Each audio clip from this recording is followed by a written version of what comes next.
तो सबसे पहले बच्चों ट्रांसफार्मर होता क्या है ये आपको मालूम होना चाहिए, ठीक है। ट्रांसफार्मर वर्ड से ही पता लग रहा है कि जैसे कोई चीज किसी चीज को बदल रही है, ठीक है, जैसे कोई चीज किसी एक चीज को दूसरी चीज में बदल रही है, यानी रूपांतरण कर रही है, या फिर हम कह सकते हैं सिंपल टर्म्स में ट्रांसफॉर्म कर रही है, ठीक है। तो इसकी डेफिनेशन क्या बनेगी फिर? सो ट्रांसफार्मर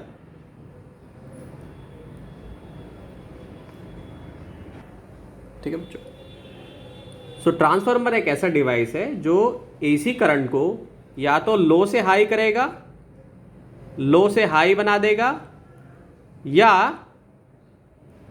हाई से लो कर देगा, यानी कि लो वोल्टेज से हाई वोल्टेज पे कर देगा और हाई वोल्टेज से लो वोल्टेज पे कर देगा। तो अब सवाल ये उठता है कि इससे फ़ायदा क्या होगा भाई, हाई वोल्टेज करने से लो वोल्टेज करने से हमारा क्या फ़ायदा होगा, ठीक है, ये सोचने वाली बात है, ठीक है। तो एक्चुअली में जो स्टेशन होता है जहाँ पे वोल्टेज ये जो एसी करंट जो जनरेट किया जाता है, जहाँ एसी जनरेटर्स लगे होते हैं, वहाँ पे वोल्टेज बहुत ज़्यादा होती है। फिर जब हम उसको ट्रांसफ़र करते हैं, जैसे हरियाणा में हमने प्रोड्यूस किया उसको, फिर हम दिल्ली में ट्रांसफ़र करके लेकर आ गए उसको, ठीक है, अलग अलग जगहों पे, मतलब हर एक थोड़ी थोड़ी दूरी पे हमने ट्रांसफार्मर लगा दिए और उसको ट्रांसपोर्ट करके हम, यानी उसके जो करंट है उसको हम यहाँ से हरियाणा में हमने उसको प्रोड्यूस किया, दिल्ली में उसको हम यूज़ कर रहे हैं, ठीक है। तो हमें अब जैसे मान लो हमारी कॉलोनी में आ गया तो उतनी वोल्टेज हमें थोड़ी ना चाहिए, तो हमें लो वोल्टेज चाहिए, हर एक घर में लो वोल्टेज चाहिए, उतनी थोड़ी ना चाहिए जितना उसने प्रोड्यूस किया है, ठीक है बच्चों। तो ये ध्यान रखने वाली। दो टाइप के होते हैं ट्रांसफार्मर, एक कोर टाइप और एक शेल टाइप, ठीक है। अब कोर टाइप का मतलब क्या है कि मींस उसमें एक कोर होगा। अभी मैं आपको एक डायग्राम भी दिखाऊंगा जिसमें बिल्कुल क्लियर कट आपको पता चल जाएगा कि एक्चुअली में ट्रांसफार्मर दिखता कैसा है। मेरे पास एक इमेज पड़ी है, वो मैं स्क्रीन पे शेयर करूंगा, तो उससे आप लोग को पता चल जाएगा कि एक्चुअली में ट्रांसफार्मर दिखता कैसा है, ठीक है। तो ये जो चीज़ है, ये जो मटेरियल है, ये होता है सॉफ्ट आयरन कोर का, ओके, सॉफ्ट आयरन कोर, ठीक है, यानी ये जो चीज़ जो ढांचा है ये सॉफ्ट आयरन कोर से बना होता है, ठीक। फिर इसके अंदर क्या होता है, इसमें वायर ऐसे लपेटी हुई होती है, ठीक है, ऐसे वायर लपेटी हुई होती है इसको, यानी हम वायर को ऐसे कॉइल कर देते हैं, ठीक है। और ये जो है, ये जो पोर्शन है ये कनेक्टेड होता है आपका एसी सोर्स से, ठीक है, एसी सोर्स से कनेक्टेड होता है।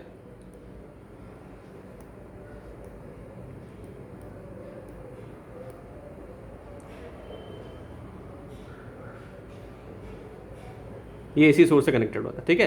तो इस रीजन को, ये वाला जो रीजन है, इस रीजन को हम कहते हैं प्राइमरी, यानी ये जो रीजन है इसको हम प्राइमरी बोलेंगे, ठीक है।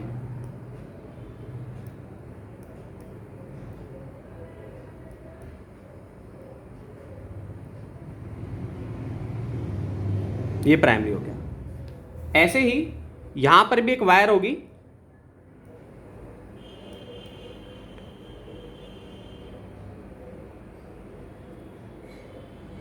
और ये कनेक्टेड होगी लोड से, ये वायर होगी, ठीक है, इसको हम सेकेंडरी बोलेंगे, और ये लोड से कनेक्टेड होगी। तो अगर इस तरीके का इसका स्ट्रक्चर है तो इसको कहा जाता है कोर टाइप। इसको क्या बोला जाता है बच्चों? कोर टाइप बोला जाता है, ठीक। और अगर मान लो इस तरीके का स्ट्रक्चर है, इस तरीके का जो स्ट्रक्चर है उसको हम शेल टाइप बोलेंगे। यानी कि अब क्या है कि दोनों जो वायर है, प्राइमरी और सेकेंडरी वाली जो वायर्स हैं, वो एक ही पर लपेटी गई हुई है, ठीक है, यानी एक पर ही हमने लपेट दिया है। ये पूरा किसका है? ये सॉफ्ट आयरन का ही है, इसमें भी बना हुआ है, ठीक। और ये वाले जो पार्ट है, इसको, ये हमारा प्राइमरी रीजन हो जाएगा, या प्राइमरी वाइंडिंग्स भी कह सकते हैं इसको। और ये वाला रीजन जो होगा ये सेकेंडरी हो जाएगा, या लोड वाला रीजन भी बोल सकते हैं, सेकेंडरी या लोड पोर्शन भी कह सकते हैं इसको, ठीक है। तो ये दो तरीके के जो ट्रांसफार्मर हैं वो मैंने यहाँ पे ड्रॉ कर दिए, ठीक। अब दो सवाल उठते हैं कि भाई सॉफ्ट आयरन ही क्यों यूज़ कर रहे हो आप, ठीक है, कुछ और क्यों नहीं यूज़ किया आपने? तो उसके पीछे भी कारण है कि क्यों सॉफ्ट आयरन ही हम यूज़ कर रहे हैं, क्यों सॉफ्ट आयरन को ही यूज़ किया गया, ठीक है, वो भी मैं बताऊंगा। और इनमें से ज़्यादा इफेक्टिव कौन सा है, ये वाला कि ये वाला? ठीक, तो ये वाला जो होता है ना बच्चों, ये ज़्यादा इफेक्टिव होता है क्योंकि इसमें जो लॉस है थोड़ा इसमें कम लॉस होगा। ठीक है, ये ज़्यादा इफेक्टिव होता है। जो ये वाला जो रीजन है, जो सेल टाइप वाला जो ट्रांसफार्मर है, वो ज़्यादा इफेक्टिव होता है। ठीक है, तो ज़्यादातर जगहों पे जैसे रेडियो और टीवी ट्रांसमीटर के लिए, रेडियो और टीवी ट्रांसमिशन के लिए ये वाला शेल टाइप प्रेफर किया जाता है बच्चों। ठीक है, शेल टाइप प्रेफर किया जाता है। ओके, ठीक है, रेडियो और टीवी ट्रांसमिशन के लिए शेल टाइप प्रेफर हम करते हैं। ठीक है, इतना लिख लीजिए आप लोग। वोल्टेज इंक्रीज करने वाले ट्रांसफार्मर को स्टेप अप ट्रांसफार्मर कहते हैं, वोल्टेज डिक्रीज करने वाले ट्रांसफार्मर को हम स्टेप डाउन ट्रांसफार्मर कहते हैं। अब ये स्टेप अप स्टेप डाउन का मतलब क्या है, तो इसको समझने के लिए ऐसे आप लोग समझ सकते हो कि सपोज करो कि मैंने ये एक स्ट्रक्चर बनाया, तो स्टेप अप में क्या होगा कि जो यहाँ पे जो सेकेंडरी होंगे ना, नंबर ऑफ सेकेंडरी जो टर्न्स होंगे, यानी ये वाली कॉइल जो होगी ये ज़्यादा होगी और इसमें जो कॉइल होंगी ये कम होंगी। ठीक है, तो अगर हमने ऐसा सेटअप लगा दिया तो हमारी वोल्टेज बढ़ जाएगी, हमारी वोल्टेज बढ़ जाएगी। ठीक है बच्चों,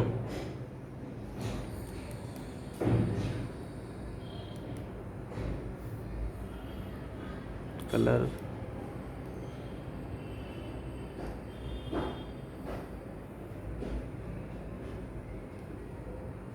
तो ये मैंने 1 2 ही टर्न लगा दिए। ठीक है, तो हमेशा याद रखना स्टेप अप में क्या होगा कि number of turns in secondary is high, in secondary is high.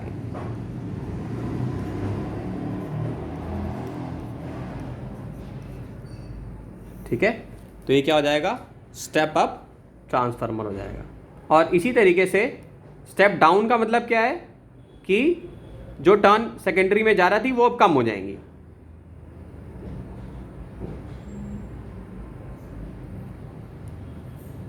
सो अब इसमें देखो यहाँ पे ज़्यादा हो गई, प्राइमरी में 1 2 3 4, ठीक है, और सेकेंडरी में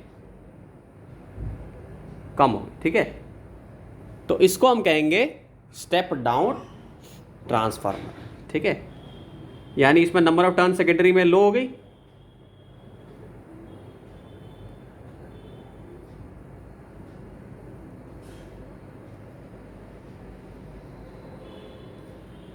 ठीक है, तो इसी को स्टेप अप हम और स्टेप डाउन ट्रांसफार्मर कहते हैं, जिसमें नंबर ऑफ टर्न सेकेंडरी में ज़्यादा होंगी। कैसे याद रखोगे, अप का मतलब क्या होता है, आगे की तरफ बढ़ना ना, आगे बढ़ना, ठीक, या ऊपर चढ़ना। जैसे मान लो सीढ़ी पे चढ़ रहे हैं तो यहाँ पे स्टेप बढ़ते जा रहे हैं ना, ऊपर चढ़ रहे हैं तो हम पहले छोटे स्टेप से फिर बड़े स्टेप, मतलब पहले स्टेप पे आएंगे, फिर दूसरे पे आएंगे, तीसरे पे आएंगे। तो ये याद रखने का तरीका है कि नंबर ऑफ टर्न सेकेंडरी में ज़्यादा होंगे, यानी कि यहाँ पे कॉइल ज़्यादा, कॉइल जो नंबर ऑफ टर्न्स होंगे कॉइल के वो ज़्यादा होंगे। ठीक है, स्टेप डाउन में क्या होगा, इसका उल्टा हो जाएगा, यानी कि अब सीढ़ी से उतर रहे हैं सीढ़ी से अब हम, ठीक, नीचे की तरफ आ रहे हैं, तो स्टेप डाउन ट्रांसफार्मर हो गया। ठीक है, अब इसको लिख लो, बना लो, ट्रिक भी याद रखना। तो बच्चों ये एक ट्रांसफार्मर है, बहुत छोटा सा ट्रांसफार्मर है, इस तरीके से दिखाई देता है ट्रांसफार्मर, ऐसा दिखाई देता है। ठीक है, देख लो उसको। ज़्यादा अच्छा तो तब होता जब हम एक ट्रांसफार्मर को तोड़ देते, तोड़ने के बाद उसका एक एक पार्ट स्टडी कर लेते, वो रियल लर्निंग है। एनिमेशन देख लो, वो भी 100% नहीं है। जब आप उसको ब्रेक करोगे, ब्रेक करने के बाद आप और समझ में आएगा ये क्या, एक एक पार्ट को तोड़ोगे और खुद डिज़ाइन करके खुद बनाओगे, तो वो आप असली में ट्रांसफार्मर समझे हो। एनिमेशन देख लिया, वो इंप्रूवमेंट होगी आपकी, लेकिन असली पढ़ाई है कि जब उसको आप खुद से देखो, छू के फील करो, और फिर आप उसको ब्रेक करके तोड़ के फिर से उसको डिज़ाइन करके रीअसेंबल कर दो। तो ये डायग्राम मैंने दिखा दिया, बुक में नहीं होता, मेरे पास एक बुक थी, उसमें से फ़ोटो खींच के मैंने इसमें डाल दिया जो है। ठीक है, देख लिया सबने। ठीक, अब यहाँ फॉर्मूला है, अब इसकी वर्किंग प्रिंसिपल पे हम काम करेंगे। तो सबसे जो इम्पॉर्टेंट चीज़ है बेटा कि ट्रांसफार्मर का जो बेसिक प्रिंसिपल है वो क्या होता है, तो एक ही वर्ड में आप याद रखना हमेशा कि जो ट्रांसफार्मर होता है वो म्यूचुअल इंडक्शन पे काम करता है। किस पे काम करता है? म्यूचुअल इंडक्शन पे काम करता है। ठीक है,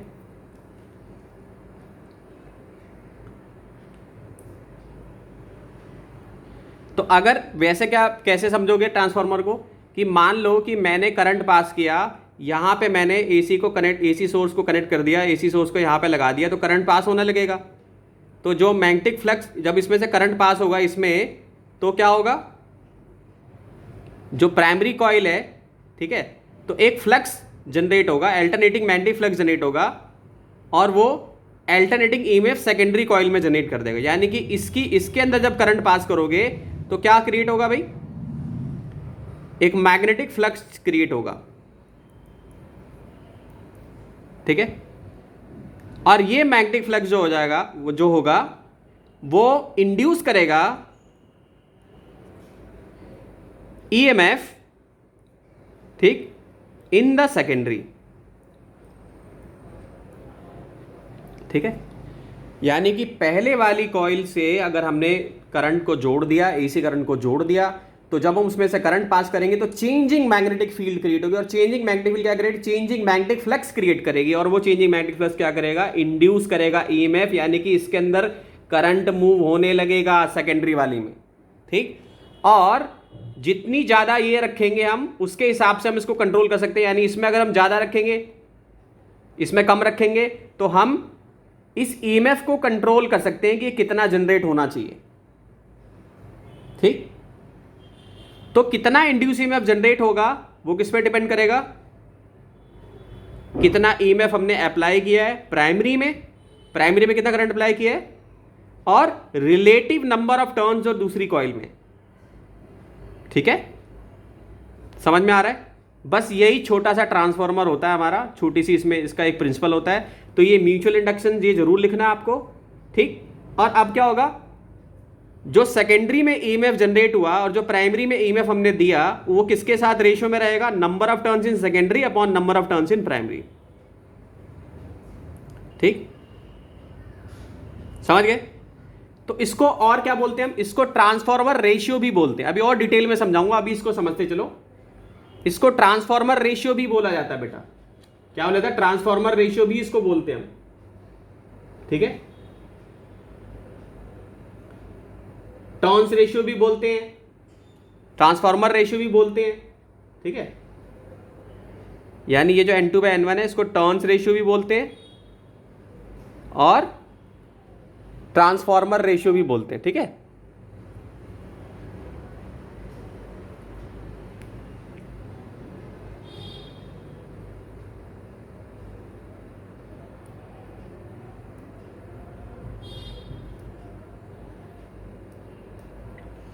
और ट्रांसफार्मर रेशियो। अंडरस्टूड?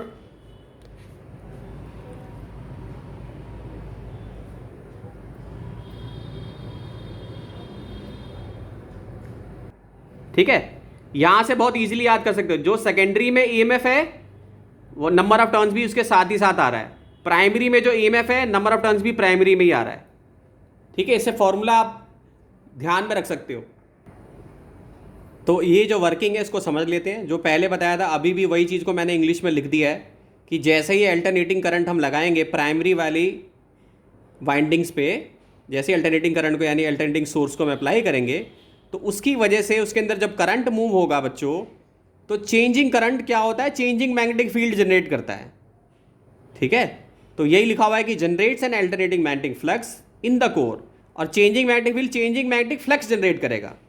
ठीक, तो प्राइमरी और सेकेंडरी जो है आपस में इंटरलिंक हो जाएंगे। इंटरलिंक मतलब जुड़ जाएंगे, यानी एक में अगर हम कुछ चेंज करते हैं तो दूसरे वाले को भी फर्क पड़ेगा।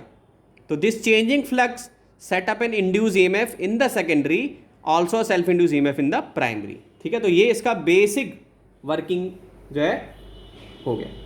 ठीक, अब अभी जो हमने फॉर्मूला पढ़ा था यहाँ पे, ईएमएफ अगर हम देखें, ईएमएफ का फॉर्मूला हमारा क्या होता था बच्चों? अगर हम सेकेंडरी ईएमएफ की बात करें तो क्या लिख सकता हूं? Minus NS d∅ by dt।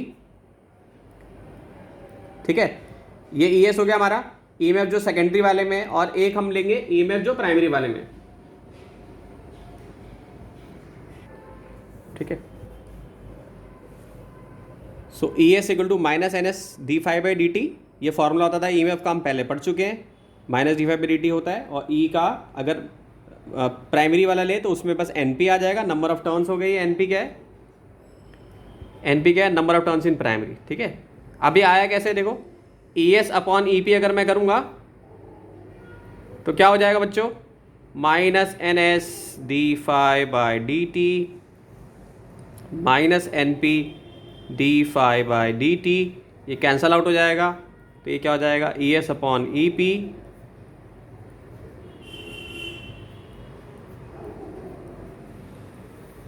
ये हमारा पहला रेशियो जो है वो आ जाएगा, ठीक, समझ गए। अब इन पूरे डेरिवेशन में बच्चों ये आपको मान के चलना है कि जो आपका जो ट्रांसफॉर्मर है वो आइडियल ट्रांसफॉर्मर है। कैसा ट्रांसफॉर्मर है, आइडियल ट्रांसफॉर्मर है, ठीक है, ठीक है। मतलब हमने माना कि 100% एफिशिएंट है, लेकिन ऐसा कोई ट्रांसफार्मर होता नहीं है।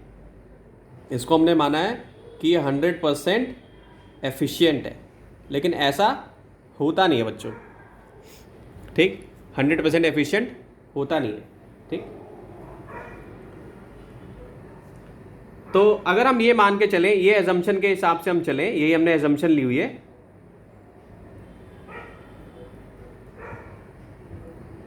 तो इसमें अगर पावर देखें, जो पावर इनपुट होगी वो पावर आउटपुट के इक्वल होगी बच्चों। जो पावर इनपुट होगी वो पावर आउटपुट के इक्वल होगी कि नहीं। सो अगर हम पावर का फॉर्मूला लिख लें, यहाँ पे वी आई होता है, तो वोल्टेज प्राइमरी की और करंट भी प्राइमरी में जो है, और पावर आउटपुट में भी क्या लिख लें, वी आई लिख लें, लेकिन आउटपुट किधर होगा, आई यहाँ पे एस लेंगे और वोल्टेज यहाँ पे एस लेंगे, ठीक है। और पीछे जो अभी फॉर्मूला हमने जो निकाला था ट्रांसफॉर्मर रेशियो, वो था V S upon V P equal to N S upon N P, ठीक। तो यहाँ से V S by V P ले लेता हूँ बच्चों, ये क्या हो जाएगा, I P upon I S हो जाएगा। अब ये और ये दोनों आपस में सेम है, तो इस हिसाब से दोनों को क्लब कर लूँ, इक्वेशन 1 और इक्वेशन 2 को, तो मेरी पूरी इक्वेशन क्या हो जाएगी, I P upon I S V S upon V P equal to N S upon N P, ठीक है। ये मेरा एक रेशियो मेरे को मिल जाएगा, इसी को कहते हैं transformer ratio, okay, transformer ratio, ठीक है, या टर्न रेशियो, ठीक है, ये भी हम इसको कह सकते हैं, ठीक। अब कुछ और चीज़ भी समझ लेते हैं कि अगर स्टेप अप स्टेप डाउन तो बता चुका हूं मैं, इसको ऐसे भी लिखा जा सकता है, जैसे नंबर ऑफ सेकेंडरी जो है बड़ी है एनपी से, तो और वोल्टेज इसमें स्टेप अप हो जाएगी। अगर सेकेंडरी ज़्यादा है वोल्टेज क्या हो जाएगी, स्टेप अप हो जाएगी, यानी बढ़ जाएगी, ठीक है। तो वोल्टेज सेकेंडरी में ज़्यादा हो जाएगी, ठीक है।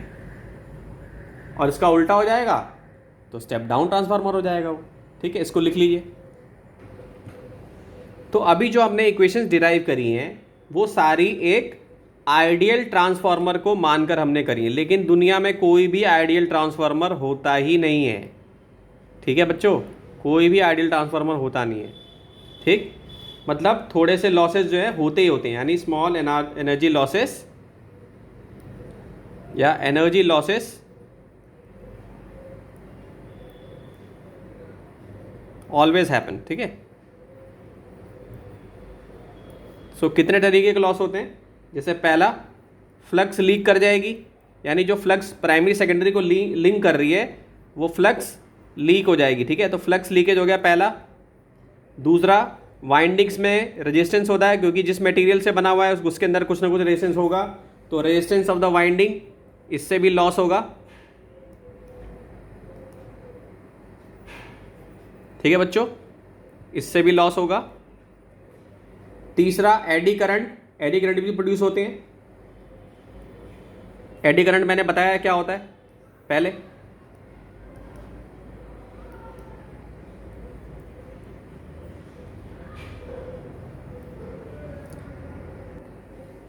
तो तीसरा था एडी करंट। तो एडी करंट क्या होता है पहले मैं बता चुका हूं कि अगर हमारे पास दो मैग्नेट्स हैं, सपोज करो ये नॉर्थ है ये साउथ है, और इसके बीच में मैं किसी चीज़ को कंडक्टर वाली कोई ऐसी चीज़ है जो कंडक्टर है, उसको ऐसे अगर पेंडुलम की तरह मूव कराऊंगा तो इसमें क्या होगा, करंट मूव होना शुरू हो जाएगा। यही एडी करंट होता है ऐसे। तो ये भी तो ऑसिलेट करता है ना, प्राइमरी से सेकेंडरी, सेकेंडरी से प्राइमरी, इस तरह से लिंक करता है, ऑसिलेट करता है। ठीक, तो इसमें भी एडी करंट जनरेट होते हैं जिसकी वजह से लॉस होता है। कैसे रिड्यूस कर सकते हैं, अगर हम लैमिनेशन कर दें, लैमिनेशन क्या होता है, मतलब कुछ कवरिंग सी कर दें इसके ऊपर, तो उससे ये लॉस से हम बच सकते हैं। इसको लिख लो अब। तो चौथा जो है, अब क्या होता है कि जब ट्रांसफार्मर में प्राइमरी और सेकेंडरी जब हम लगाते हैं, म्यूचुअल इंडक्टेंस जब होता है, तो जो मैग्नेटाइजेशन हो रहा होता है प्राइमरी और सेकेंडरी में, और सेकेंडरी और प्राइमरी में, वो जो मैग्नेटाइजेशन है वो बार बार अपनी डायरेक्शन बदल रहा होता है। ठीक, जिसकी वजह से एनर्जी का लॉस होता है। ठीक है, और किस फॉर्म में लॉस होता है, हीट के फॉर्म में। ठीक है बच्चों, और साउंड भी होता है, साउंड भी निकलता, आवाज़ आती है थोड़ी थोड़ी। ठीक, तो उसको कैसे मिनिमाइज कर सकते हैं, ऐसा मटेरियल यूज़ करके जिसमें कि जो हिस्टेरेसिस लॉस है वो कम से कम हो जाए। तो एक नंबर का क्वेश्चन यहाँ से भी बन सकता है कि what are the techniques to minimize hysteresis loss in a transformer. ठीक है, अब इसके बाद एक बहुत इंपॉर्टेंट पॉइंट है कि क्या ये ट्रांसफार्मर कंजर्वेशन लॉ को फेल करता है क्या, कि इसमें law of conservation of energy follow होती है इसमें। ठीक, कि लॉ ऑफ हिस्टेरेसिस इसमें फॉलो होता है, sorry law of conservation of law ये फॉलो करता है कि फेल करता है। सोचो जरा। तो सबने अपना अपना आंसर सोच लिया होगा। करता है उसे। यस, एक बच्चे ने आंसर दिया है कि यस, पावर इनपुट और पावर आउटपुट जो इक्वल है। हाँ, law of conservation of energy को फॉलो करता है। ठीक, ट्रांसफार्मर फॉलो। ठीक है, ये आंसर होगा। तो इस पे एक नंबर का क्वेश्चन आ सकता है कि भाई करता है कि नहीं करता है। तो चेंज तो करता है, लो वोल्टेज से हाई वोल्टेज करता है। अब जैसे तुम लोग मन में सोच रहे हो ये कैसे हो गया भाई, तो लो वोल्टेज से हाई वोल्टेज करता तो है। ठीक, लो वोल्टेज से हाई वोल्टेज करता तो है।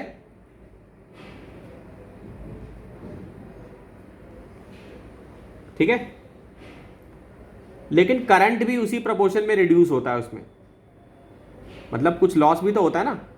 यानी जितनी एनर्जी स्टार्टिंग में थी उतनी एनर्जी एंड में होती है, लेकिन ये क्या होता है कि लॉस हो जाता है, वो ट्रांसफॉर्म हो जाता है दूसरे फॉर्म में। ये भी हमारे नेचर में हमेशा ही होता है। हमारे नेचर में हमने यही देखते हैं कि एक फॉर्म से दूसरे फॉर्म में एनर्जी कन्वर्ट होती रहती है। कोई चीज़ ऊपर से नीचे गिरेगी, नीचे गिरेगी जैसे ऊपर से, तो आवाज़ आती है, साउंड मिलता है हमें, साउंड में कन्वर्ट हो जाती है। कुछ हीट भी यहाँ पे हमें मिलता है। तो यही चीज़ हम देखते आ रहे हैं कि कन्वर्जन होता है। अब जैसे एक सिंपल चीज़ बोलूँ, मरने के बाद हमारे एटम्स का क्या होगा, एक बहुत सिंपल क्वेश्चन है ये। जब हम मरते हैं, मर जाने के बाद हम तो एटम से बने ना, हमारी पूरी बॉडी एटम से बनी हुई है, तो कैसे होगा, क्या होगा उन एटम का, कन्वर्ट हो जाएंगे। सॉइल के अंदर होगा तो सॉइल के अंदर कन्वर्ट हो जाएंगे। ठीक है, जलाएंगे तो वो उसमें कन्वर्ट हो जाएंगे। ठीक, लेकिन एटम उतने के उतने ही रहेंगे, यूनिवर्स में ही रहेंगे उतने ही एटम जो है। ठीक है, तो ये हमारे यूनिवर्स का लॉ है कि भाई कंजर्व रहेंगी चीज़ें, जितनी थी स्टार्टिंग में उतनी एंड में। बस हाँ, ट्रांसफॉर्म कर सकते हो आप, उस बीच में आप ट्रांसफॉर्म कर सकते हो एक फॉर्म से दूसरे फॉर्म में। ठीक है, तो बहुत मिस्टीरियस वर्ल्ड में रहते हैं हम कि भाई कुछ भी लॉस नहीं होता, बस वो ट्रांसफॉर्म हो जाता है एक फॉर्म से दूसरे फॉर्म में, लेकिन जितना स्टार्टिंग में था उतना ही एंड में रहेगा। ठीक है।